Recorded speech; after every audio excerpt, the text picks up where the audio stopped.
Hello and welcome. मैं आपकी host और गाइड तपस्या आज फिर से हाजिर हूँ हमारी पुरानी वीडियो के सेकंड पार्ट के लिए। मतलब पिछली वीडियो में हमने डिस्कस करा था कैजुअल और फॉर्मल सेटिंग्स में आपके कैसे सेंटेंस फॉर्म रहते हैं और आप किस तरह से बात करते हैं इंग्लिश में और आप क्या क्या चीजों को स्विच कर सकते हैं। आज की वीडियो में हम देखेंगे कि अगर आप शॉपिंग करने गए हो, रेस्टोरेंट में हो, तो उस टाइम पे जो आप हिंदी सेंटेंसेस यूज करते हो उसको आप कैसे इंग्लिश में स्विच कर सकते हो और क्या सेंटेंसेस रहेंगे आज हम इस वीडियो में देखेंगे। तो सबसे पहले बात करते हैं हमारा थर्ड केस सिनेरियो जो कि है शॉपिंग। अब आप शॉपिंग करने गए हो, आपको प्राइस भी पूछना है, साइज भी पूछना है कि आपके साइज में अवेलेबल है या नहीं है, कलर्स अवेलेबल है या नहीं है। तो ये कुछ ऐसे सेंटेंसेस है जो आप नॉर्मली अगर शॉपिंग करने जाओ तो आप पूछते ही हो। अब इन सेंटेंसेस को अगर आपको इंग्लिश में पूछना हो तो वो क्या रहेंगे, अब ये देखते हैं। अगर आपको शॉपकीपर से या सेल्स पर्सन से ये पूछना हो कि ये साइज अवेलेबल है या नहीं, या इसमें कोई और कलर्स अवेलेबल है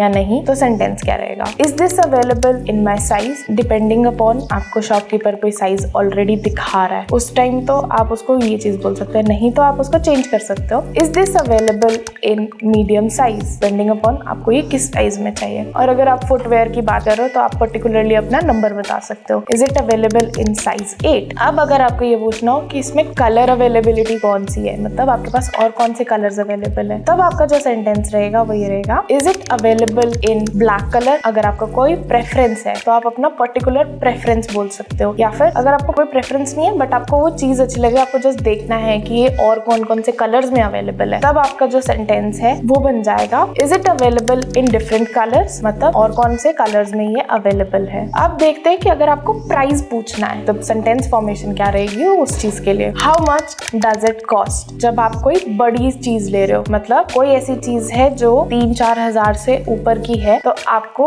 उसका जो प्राइस है वो पूछना how much does it cost. और अगर कोई चीज उससे नीचे की है तब आपको पूछना है व्हाट प्राइस इज इट और at what price I can buy it. तो ये 3 सेंटेंसेस हैं जो डिपेंडिंग अपॉन कि आपका बजट कितना है। अगर आपको शॉपकीपर से ये पूछना हो कि इस पे एक्सचेंज या रिफंड हो सकता है तो आप उससे कैसे पूछ सकते हैं, इज दिस आइटम यूज होगा अगर आप कोई इक्विपमेंट यूज कर रहे हैं, जैसे कि अगर आपने कोई फोन लिया या फिर कोई गैजेट लिया, तो उस पॉइंट ऑफ टाइम पे जो है वो सेंटेंस जो है वो ये रहेगा, how much does this item cost और is this item available for refund, exchange और is covered in warranty. But अगर आप कोई चीज ले रहे हैं जो कपड़ों में डील करता है, क्लोथिंग है या शूज है, तब उनके जो है वो आर्टिकल नंबर्स होते हैं, तो आप सिर्फ इतना पूछ सकते हो, is this article available for refund, exchange, क्योंकि आप कपड़ों पे वारंटी नहीं लेते। तो आपको जो है क्लोथिंग और शूज, ये 2 ऐसी चीजें होती है जिन पे आपकी वारंटी नहीं होती है, इस पे सिर्फ आपका एक्सचेंज होता है या रिफंड हो जाता है,